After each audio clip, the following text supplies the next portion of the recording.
con el doctor magistrado Carlos Ramos Núñez. Él es abogado e historiador distinguido, miembro del Tribunal Constitucional y director del Centro de Estudios Constitucionales, que es precisamente en función de ello que nos visita para presentarnos la jurisprudencia relevante del Tribunal Constitucional, tomo sexto, una tarea que se ha iniciado desde que empezó justamente el doctor Carlos Ramos Núñez.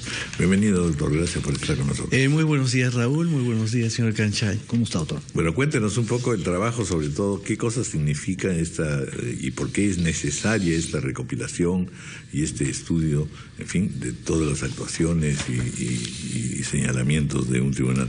El volumen que tengo aquí al frente y que no sé si lo pueden ver realmente, pues, y fíjense que es solamente el sexto volumen. Es una cosa impresionante. Aparentemente parece como una cosa muy grande. A ver, cuéntenos un poco qué cosa es investigar sobre ello y por qué es necesario poder publicar esta jurisprudencia. Mire, el Centro de Estudios Constitucionales, que depende del Tribunal Constitucional y que se encuentra a mi cargo, tiene una serie de líneas de publicaciones, ¿no? Unas de carácter, por ejemplo, vinculadas a la historia constitucional, ¿no es cierto?, en camino al Bicentenario, clásicos del constitucionalismo, pero naturalmente también tiene que publicar, forma parte de sus funciones, la jurisprudencia relevante del Tribunal Constitucional. Este volumen, el sexto, que estamos presentando el día martes en el Centro de Convenciones de la Avenida en San Borja a las 6:30 de la tarde, reúne la jurisprudencia relevante del Tribunal Constitucional entre los años 2014 al 2010, lo que va del 2016. Antes el Centro de Estudios Constitucionales publicó otros volúmenes de años anteriores. Normalmente el Tribunal Constitucional publica sus sentencias de dos modos, ¿no? En su página web, en su sitio de internet, pero también en el Diario Oficial El Peruano.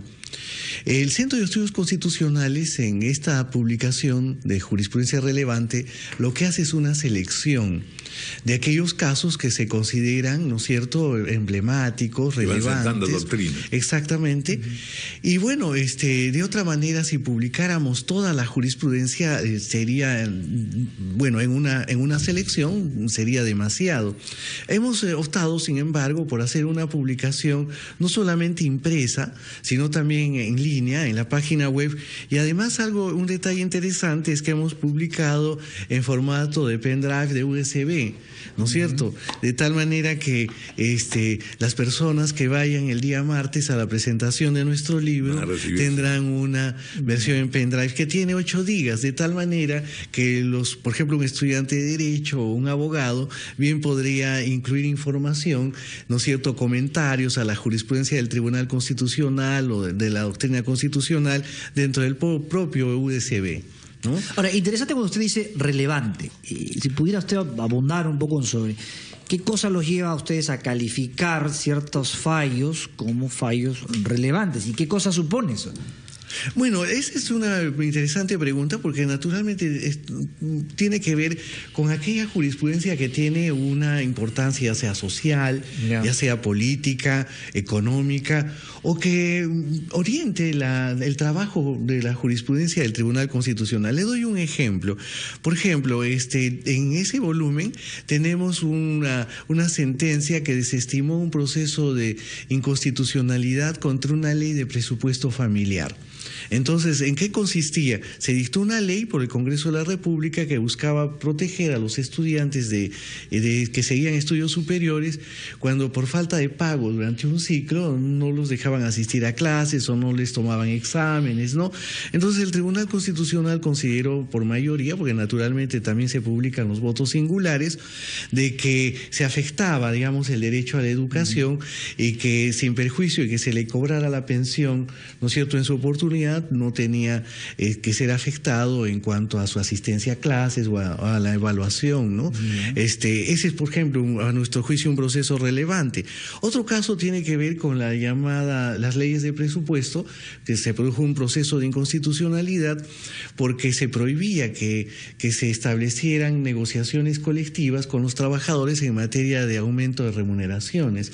El Tribunal Constitucional consideró de que eso era contrario a la Constitución Constitución, y bueno, también por mayoría dispuso de que se autorizara, no previo a vacatio sententiae, que se autorizara que las instituciones públicas, empresas públicas pudieran establecer negociación colectiva respecto de... Eso quiere decir que si el Congreso vuelve a legislar en ese sentido, el tribunal va a fallar. Entonces, una manera de saber qué es lo que va a pasar. Naturalmente. Por ejemplo, también está la sentencia sobre la ley universitaria, ¿no? Que en líneas generales el Tribunal Constitucional declaró conforme, naturalmente con fundamentos de votos singulares. Este otro caso tiene que ver con el trabajo del Tribunal Constitucional. Tenemos un precedente vinculante que es el Vázquez Romero, que consiste en que no todos los casos pueden ser objeto, digamos, de sentencia del Tribunal Constitucional, no todos pueden llegar al trámite final del Tribunal Constitucional, porque solamente deben de llegar a aquellos casos que se juzgan especialmente relevantes, ¿no? Es decir, porque hay una especie de filtro. O también tenemos otro caso famoso que es el caso Huatuco, que introdujo el criterio de meritocracia en la administración pública, de tal manera que el trabajador que buscaba la reposición únicamente podía hacerlo dentro de ciertos supuestos, que haya ingresado por concurso, que existiera una plaza vacante y presupuestada, en fin, ¿no? Pero, por ejemplo, cuando ustedes dicen que los trabajadores que son despedidos arbitrariamente y cobran indemnización y también los pueden reponer al trabajo, ¿eso puede cambiar o no? Bueno, ¿usted se refiere a lo público o a lo privado? No, a lo privado. Bueno, naturalmente, a la fecha, el criterio que ha seguido el Tribunal Constitucional ha sido de tutela, digamos, de los derechos sociales. Sin embargo, existen algunas circunstancias en las que de pronto, pues, las exigencias que se imponen a los empleadores, no sé, de pronto exportación tradicional, en fin, pueden ser realmente gravosas y desproporcionadas, ¿no? Pero el Tribunal Constitucional tiene un poder, naturalmente, de modificar su propia jurisprudencia. Bueno, lo que me impresiona mucho, naturalmente, por eso hago referencia al volumen, es que la sentencia o las sentencias son un medular trabajo, digamos, jurídico, intelectual, muy cuidadoso. ¿Tiene después algunas interpretaciones o comentarios sobre esto, o basta solamente la sentencia para que uno se dé cuenta de la configuración? Porque yo me imagino que estudiantes de Derecho, por ejemplo, necesitan esto como un referente fundamental, ¿no es cierto? Mire, cada vez que orientarse sobre los fallos y por qué su importancia o su relevancia. Bueno, en nuestros días la cultura jurídica ha dejado de ser una cultura jurídica basada únicamente en la legislación, ¿no? O incluso solo en el texto constitucional, o en la doctrina de los autores, ¿no?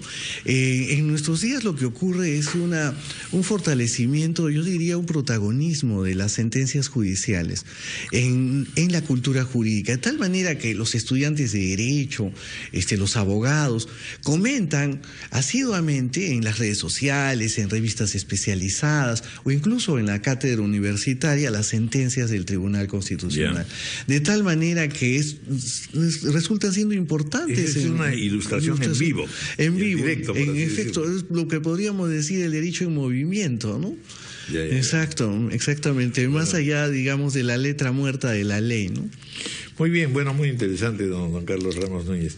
Y cuéntanos un poco en la parte de historia constitucional, ¿hasta dónde están avanzando en clásicos del constitucionalismo? Bueno, en clásicos del constitucionalismo hemos publicado a 3 autores: Toribio Pacheco con cuestiones constitucionales, José Silva Santisteban también con su manual de Derecho Constitucional, y Luis Felipe Villarán, ¿no es cierto?, con otro libro famoso, Comentarios a la Constitución de 1860.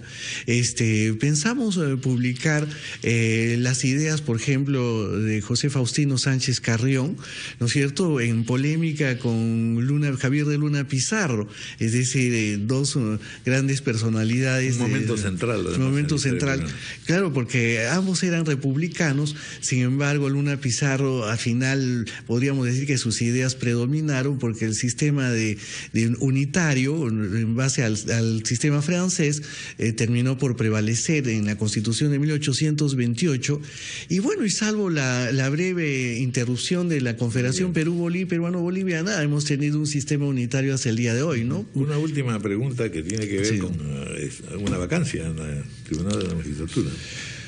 Bueno, sí, en efecto. ¿Cuáles son los procedimientos ahí? Es el Congreso el que tiene que nominar. Bueno, ya en el año 2015, me creo que en julio, culminó su mandato el expresidente, uno de nuestros magistrados, el doctor Oscar Urbiola Jani. Sí.